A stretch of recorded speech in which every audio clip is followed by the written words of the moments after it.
Today's video is sponsored by our good friends at Ian's Displays, the best figure stands for iconic Kenner Star Wars, Hasbro G.I. Joe, as well as modern Black Series, and our friends at Famous Faces and Funnies. Check out their Facebook Live auctions for amazing deals, shipping nationwide.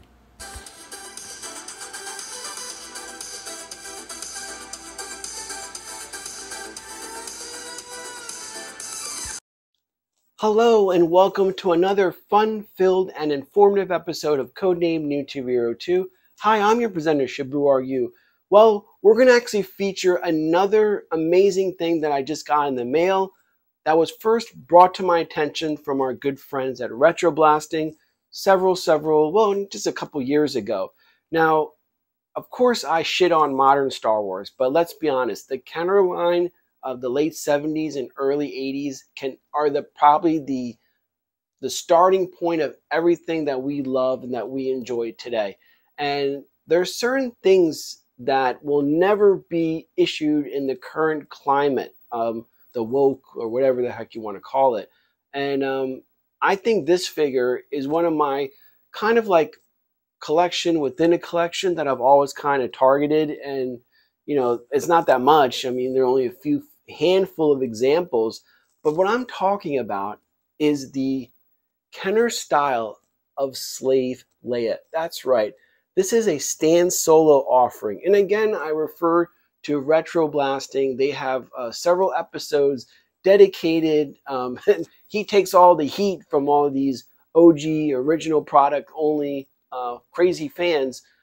I'm okay. I'm on, because I'm working on this 3D printing for G.I. Joe with parts and accessories and the benefits. And I know there's the same camp, well, the bigger camp is in Star Wars, that it's so toxic with their only original parts only. But there's going to be some figures that aren't going to be offered. And Slave Leia is one of them. And it all started actually with the Black Series version.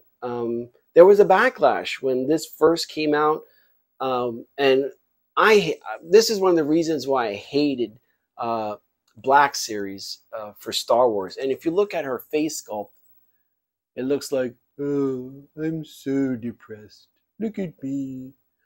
I need another Xanax or something. I mean, her face looks so bad that when G.I. Joe Classifieds was announced, I kept on getting horror visions of her face sculpt in my consciousness. So originally I wasn't for classified G.I. Joe because of this figure in particular.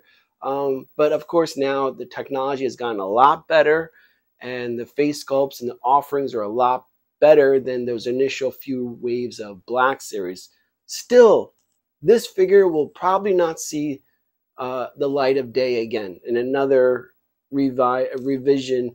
You'll get 100 Bespin Lukes, 100 Hoth Lukes, you get 100 Endor Lukes, but there will never ever be another Slave Leia offered again. I highly doubt it, because I recall when this figure was issued, one or two parents in particular, because there always has to be one or two Karens out there that saw a scantily clad action figure, not even thinking about the context of what it is and what it is about, and protested and made a big stink about it. And of course, it takes one person to ruin it for everybody else.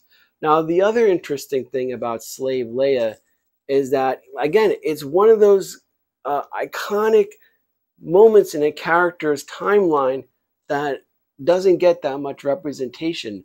The first one I could recall is the power of the Force.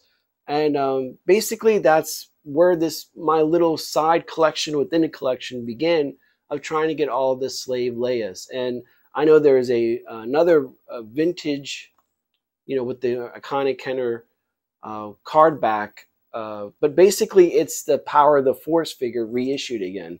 So I don't see why, and the prices on that are stupid high. You think the old Kenner lines are expensive. Getting the Slave Leia in that with the modern Slave Leia, basically reissuing this mold and just slapping that Kenner card back to it, that vintage Kenner card back. Those things are going starting at $100. Stupid. Why don't you just get a Power of the Force, which is less than $20? You're getting the same thing. But, you know, people, Star Wars, that's why a lot of us Gen Xers jumped off Star Wars and returned to another childhood classic in G.I. Joe or Transformers, Thundercats, so on and so forth.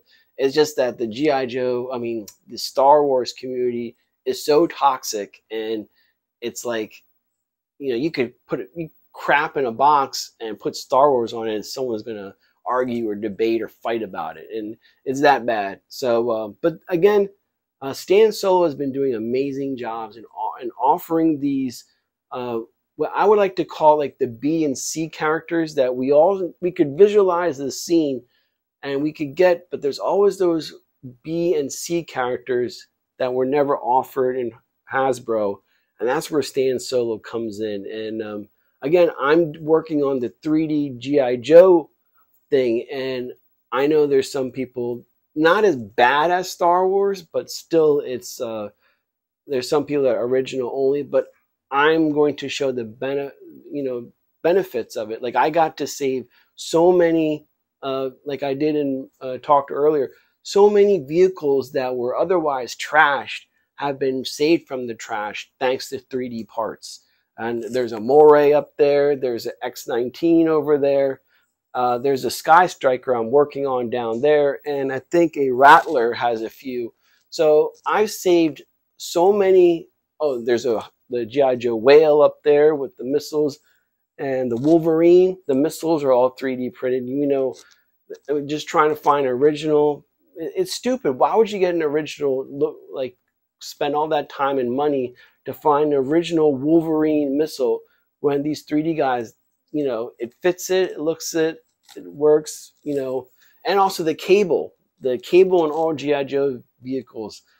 These 3D guys are amazing. And I understand the pros and cons, but at the same time, this is my collection. This is my house. I'm going to do whatever the fuck I want. I'm a grown-ass man, you know?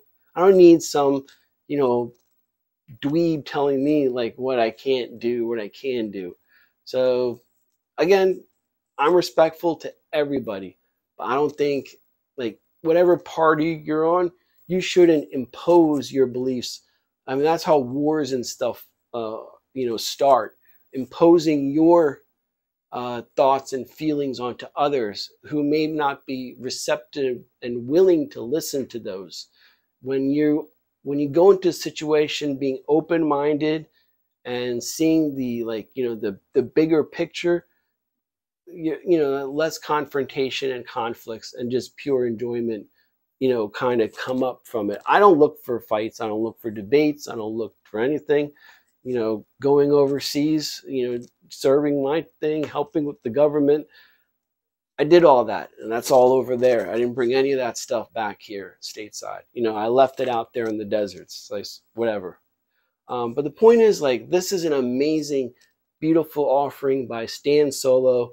You could go on their Instagram site, just type in Stan Solo, and you'll be able to go through their catalog, their Etsy store, and find one for yourself or something else. I know these are going like hotcakes, so it's kind of tough to find them. And the price point is a little bit high, but then you have to understand, again, what does 3D printing entail? It's a lot of work.